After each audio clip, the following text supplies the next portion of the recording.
আমরা যখন play store থেকে একটা অ্যাপস ডাউনলোড করি আমাদের দরকারে, খেয়াল করবেন সেই অ্যাপসটা নামার জন্য 2 থেকে 3 মিনিট সময়ের প্রয়োজন হয়।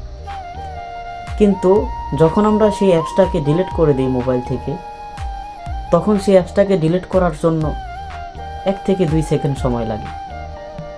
তাই আমাদের মানুষদের জীবনের সম্পর্কগুলোও না ঠিক এরকমই। একটা সম্পর্ক গড়ার জন্য 2 থেকে 3 বছর, 4 বছর, 5 বছর অনেক সময় প্রয়োজন হয়। কিন্তু সেই সম্পর্কটা ভেঙে যাওয়ার জন্য ছোট্ট একটা ভুল ধারণাই যথেষ্ট থাকে। এজন্য আমাদের সম্পর্কগুলোকে আমরা খুবই যত্ন সহকারে রাখব। সেই সম্পর্কটা হতে পারে আপনার বন্ধুর সাথে, সেই সম্পর্ক হতে পারে ভাইয়ের সাথে, অথবা সেই সম্পর্ক হতে পারে প্রিয় মানুষের সাথে। আমরা আমাদের সম্পর্কর মাঝখানে কোনো ভুল বোঝাবুঝি অথবা কোনো ভুল ধারণা এগুলো আমাদের সম্পর্কে রাখবো না। তাহলে আমাদের সম্পর্কগুলো খুব সুন্দরভাবে টিকবে।